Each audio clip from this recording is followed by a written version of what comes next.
আবু হেনা রাজ্জাকি, আপনার কাছে আমরা যদি নির্বাচনের কথা বলি কিংবা যে কোনো রাজনৈতিক দলে যখন নির্বাচনের বিষয়টি তুলে ধরেন তখন সংস্কারের বিষয়টি চলে আসে। এখন প্রশ্ন হচ্ছে নির্বাচন বনাম সংস্কার, এই দুটো এমন একটি পর্যায়ে আমরা আছি কেন? কি মনে হয় আপনার? ধন্যবাদ আপনাকে, ধন্যবাদ আমার শ্রদ্ধাভাজন দুদু ভাই আর দেশ টিভির দর্শক শ্রোতা।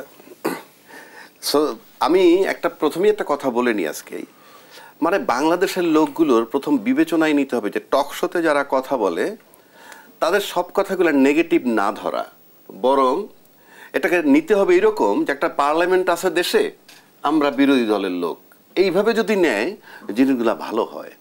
উনি কতগুলো কথা বলছেন, এটা ইউনূস সাহেব যদি ফলো করেন ওনার দৃষ্টিতে মঙ্গলজনক, তাই তো?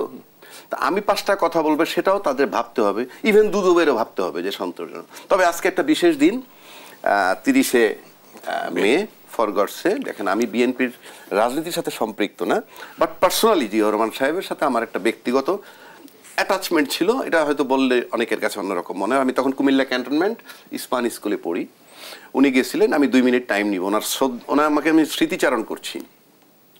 উনি একবার আমাদের ভিজিট করতে গেলেন, তখন জেনারেল আমজাদ আহমেদ, তখন তার জেনারেল সাহেব না, তখন হলো ব্রিগেডিয়ার আমজাদ আহমেদ চৌধুরী, এই যে প্রাণ গ্রুপের যিনি, উনি ছিলেন জিওসি। আর জিয়াউর রহমান সাহেব জুনিয়র থাকলে উনি টপকাইয়া উনি সিনিয়র হয়ে গেছেন ওনার যোগ্যতায়। উনি আমাদের ক্লাসে ঢুকলেন, আমাদের সাথে 5-7 মিনিট ব্যয় করছেন পুরো ক্লাসটায়। আমি তখন থেকে পার্সোনালি তার ভক্ত। এখন যদি বলেন বিএনপি করেন কি করেন না, সেটা অন্য জিনিস।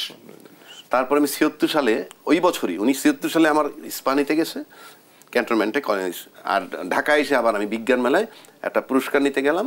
তখন যত পার্টিসিপেন্ট ছিল সবাই লাইন ধরে বঙ্গভবনে ঢুকছে, এবং জিয়াউর রহমান হিওয়াজ জাস্ট স্ট্যান্ডিং। আমার হয়তো মনে আছে, একটু পা, কিন্তু ওনার পা দুইটা ঠিক আছে, একটু কার্ভ হয়ে দাঁড়াইতেন, মানে পাটা একটু ইয়ে করে, খুব স্টাইলিস্ট দাঁড়াইছে। আমরা একটা করে ওই প্যাকেট দিচ্ছে, আমাদের এখানে লেখা ছিল ইস্পাহানি পাবলিক সেকেন্ড কলেজ, কারণ তিনিও জিওসি ছিলেন এক সময় এবং আমাদের ক্যান্টনমেন্ট স্কুলের চেয়ারম্যান। সে আমাদেরকে দেখে আবার, ও ইউ আর ফ্রম ইস্পাহানি, খুব টাইট সে হ্যান্ডশেক করলো।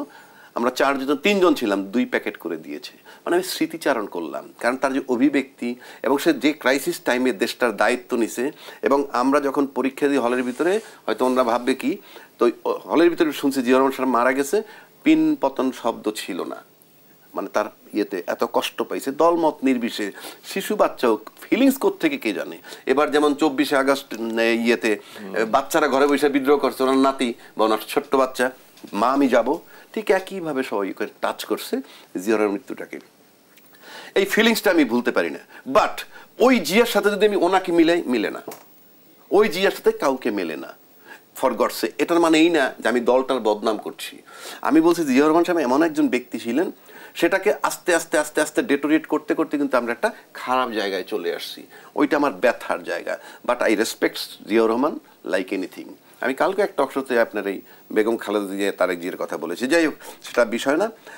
আমি আমার শ্রদ্ধা তার প্রতি জ্ঞাপন করলাম। এখন আসেন এই যে সংস্কার, আর আমি বেশি কথা বলবো না। পরিষ্কার সংস্কার নিয়ে যে কুস্তিটা লড়ছে, এখানে ইউনূস সাহেব বলছে, জাপানে গিয়েও নাকি বলছে নির্বাচন, সংস্কার, বিচার এবং নির্বাচন 3টা কাজ। কেউ কেউ বলেন এই 3টা কাজ তাকে কে দিয়েছে, এটা বলে প্রশ্ন।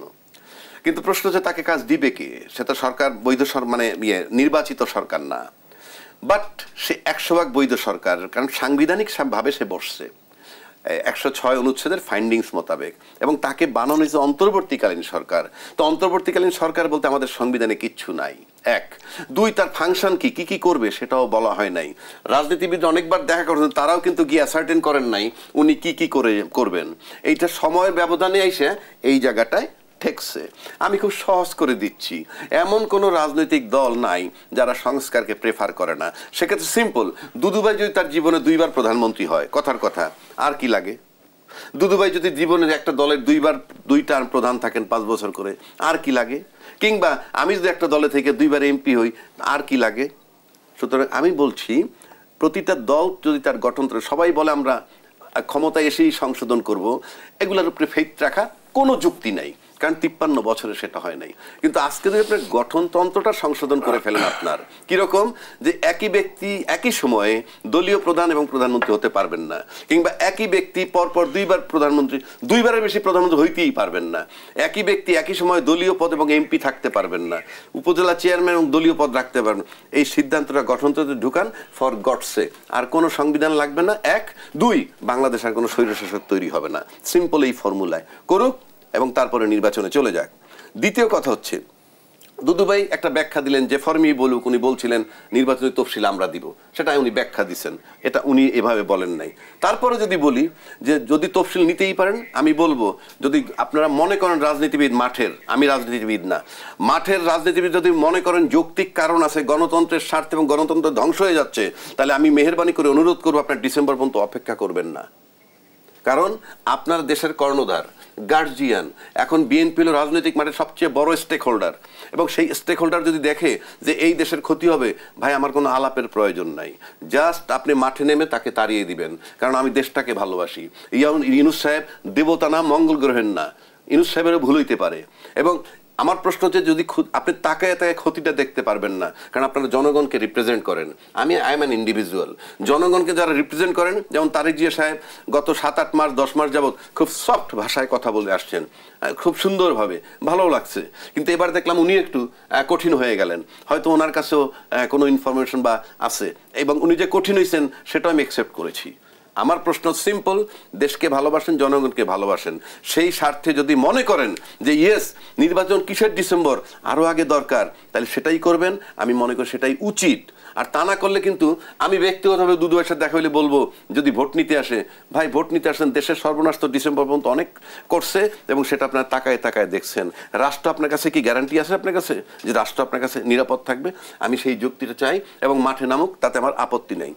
তৃতীয় দফায় আসেন আপনি, এই যে সংস্কার লাগবে না বললামই, আরেকটা কথা উনি বলছেন যে দুদু ভাই, যে ইউনূস সাহেব অপমানিত হোক কিংবা উনি ওনার মান সম্মানটা ঘাটতি হোক, এটা উনি চান না। এটা, আর আমি মনে করি যে ইউনূস সাহেব যদি লোভী হিসাবে এসে, ওই কথা আছে সে গ্রামীণ নিছে তো 666 কোটি টাকার, আমি 666 কোটি টাকা নিয়ে আমি প্রথম বিতর্ক করছি, এবং সেটা কি ইউনূস সাহেব যে লয়ার মামলা, যে যা বিচারপতি রায় দিছিল, সেই বিচারপতি সুমোটো ফাইলটা নিয়ে তারপরে সেই রায় প্রত্যাহার করছে এবং সুমোটো করছে। সেক্ষেত্রে আমি বলবো যে ওই বিচারক কিভাবে করলেন সেটা প্রশ্ন থাকে, সেটা আমরা আলাপ করতে চাই না, যেহেতু রায় হয়ে গেছে, আদালত আমরা এখানে আনতে চাই না।